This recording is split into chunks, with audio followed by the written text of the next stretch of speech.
My name is Michelini, and I'm the founder of the Global from Asia platform for cross-border e-commerce business owners in Asia. We go both ways. So I know some people today are talking about selling into China. We have some content about that, and we also talk a lot about export from China or from Asia to the global market. Today we're going to be speaking more on the export side, on Amazon, FBA, and kind of the whole process. So when Naked Hub invited me to speak here, a lot of people still don't understand the concept of cross-border e-commerce, cross-border business. So it's so much content. I really overloaded today of content. So this could be like hours, or it could be, so I started this in 2013 as a podcast. Actually, Gary let me borrow his microphone, and I started doing a podcast with Gary's mic in 2013, October. So it'll be 4 years this October. And it's grown from a podcast to a blog to events. We have actually at this exact moment another event happening in Saigon, Vietnam right now. Our Global from Asia event's happening there. And it's actually Empire Flippers are speaking about content marketing. So we're starting to grow these events in different parts of Asia. And I love making content. I have video blogs and all kinds of stuff. So as you can see, there's quite a lot of different things we have. We have the media division, which is we have over 200 podcasts now. We have 200 blogs. All this is free videos, Global from Asia TV. And then we have a experts marketplace where we have courses and meetups like here. And then we have a marketplace for different service providers to help sell their services to our members, a jobs board, events like today, and then everybody's favorite, our most popular thing is our CrossBorder Summit. Our third annual is coming April 20th and 21st, 2018 in Shenzhen, China. So it's just to thank some of our sponsors. They've already briefly introduced themselves, but if Simon, would you want to come up for a second? No, or I could I think we are good. Yeah, we can skip that. I could explain. So I use Aurelia Pay personally. I have to pay in the Philippines from my Hong Kong company, or you can pay into mainland China. So he's a cross-border payments solution. And they're a new startup, and I really support their initiatives. So basically you can pay online, same day transfer to other countries within Asia. I said it correct. And then Current Share, Ivan. Yeah, I think I've already briefed you a little bit about what we do. Just want to add to what I've said, apart from FX and Amazon repatriation, we also do mass payments around the world. Tencent is actually our client. We do their payments outside of China, so we know what we do. We are not limited to Asia only, we do the whole world. So yeah, if you have anybody who wants to do mass payouts around the world, come to me as well. Thank you. Cool, thank you. And One Ship Direct, Samson should be here later. They're a Shenzhen-based shipping company. So this is a picture of, honestly, I was trying to not do offline events, I'll be honest. These are tiring for me. This was in May. So we had our cross-border summit in April this year, our second annual, and everybody wants us to do more events. Basically, people want us to do cross-border summit more. People want us to do all these different events. So we started to do meetups. This is one in Shenzhen in May. That's the camera there. Problem with this camera is it cuts off after 10 minutes and the battery dies, so I'm using my camera phone. But it's been growing. So next slide, just some fun pictures. This is a workshop we did about Amazon FBA, a full day workshop we had in Shenzhen. It's a pretty cool room we had too. I like that space. And then this is one we had with a Chinese seller. So we're trying to really bridge Chinese e-commerce sellers and foreign or Western sellers and put them together. So it's, I don't know how much percent, a little bit more Chinese here.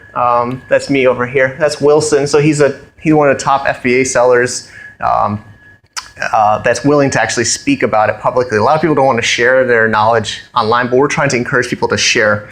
Next slide. So some pictures from the summit.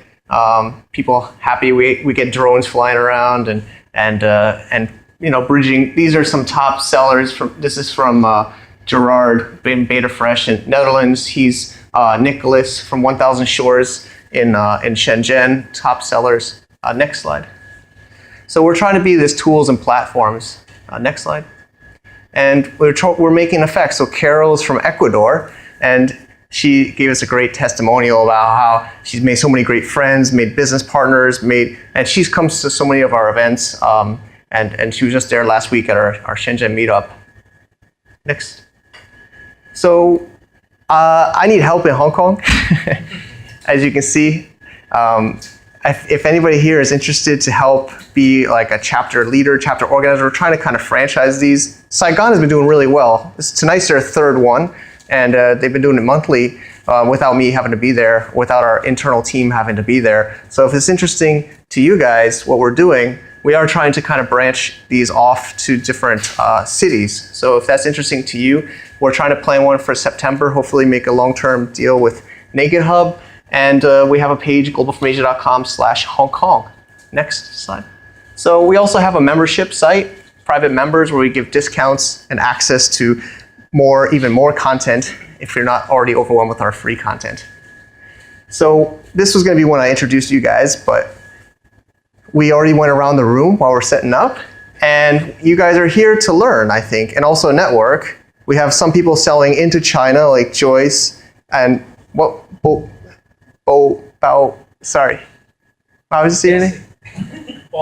Bona. Yes. So you're selling into Asia? Yeah, or China as well. Mainland China? And all of Asia. So that's pretty hard, I think, because Asia is a very complex market, at least from my 10 years.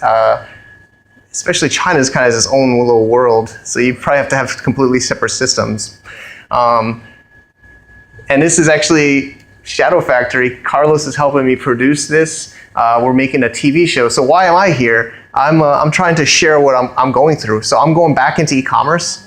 I've been talking about it. I did it from 2004 to 2012.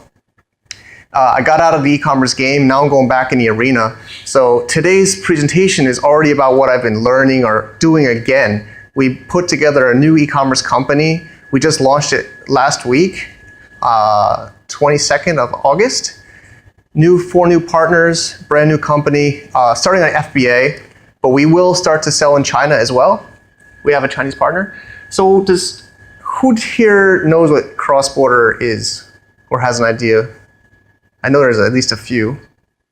I think probably here is pretty clear. That's Hong Kong background from stock photo. I didn't take that picture myself, but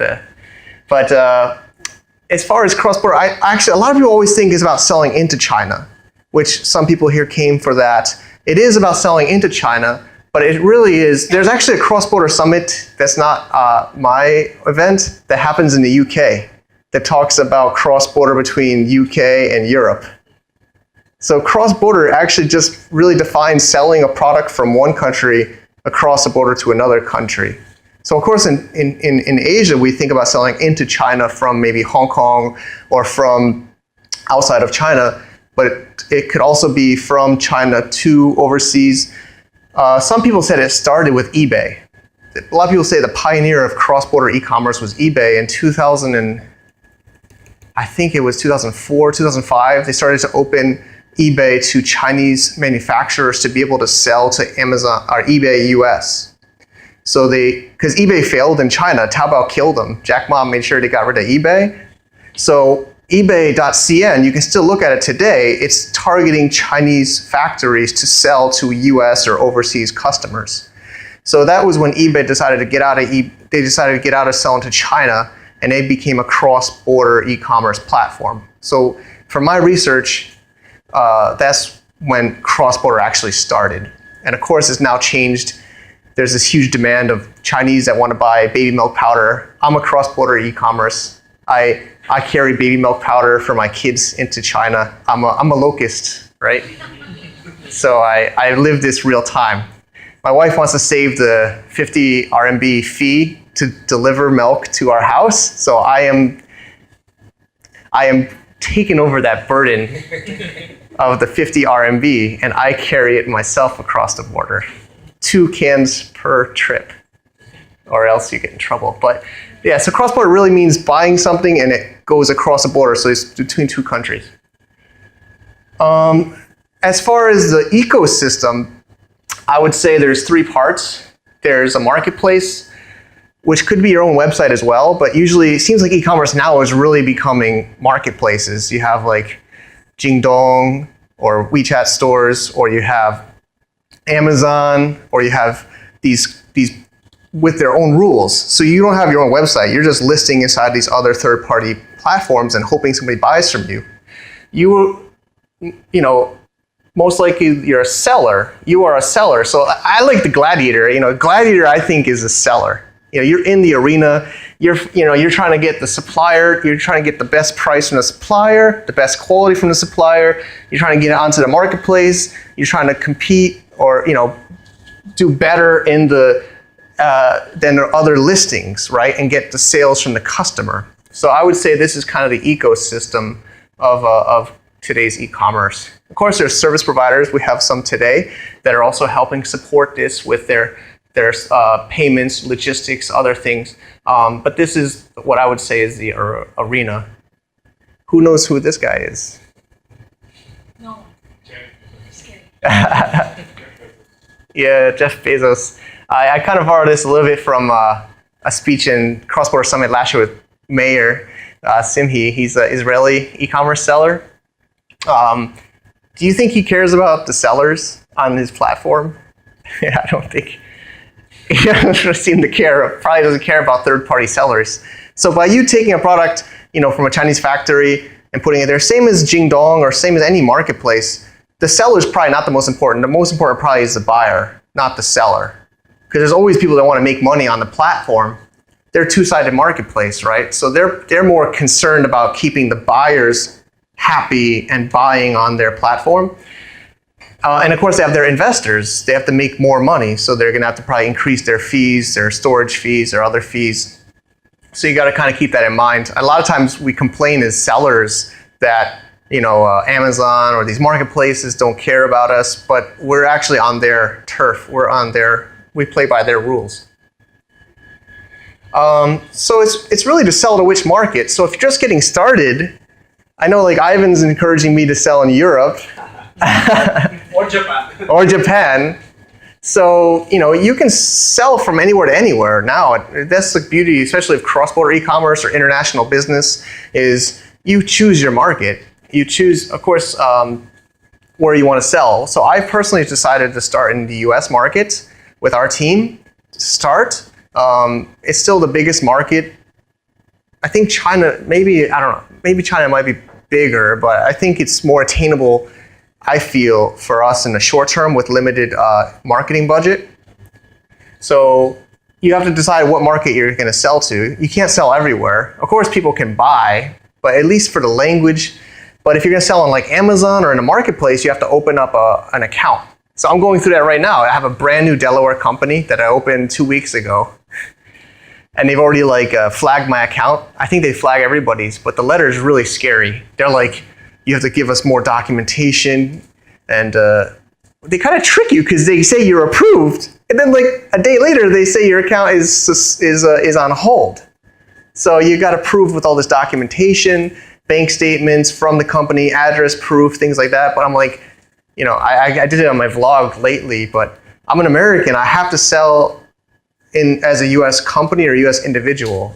Unless I use my wife's name or something, like some people do, but I can't go on e-commerce Gladiator TV and say I'm selling through my wife, because that wouldn't be too cool to say on TV. But and then once you figure out what market, you got to figure out your product selection. How are you going to choose your product? So we're going through that right now.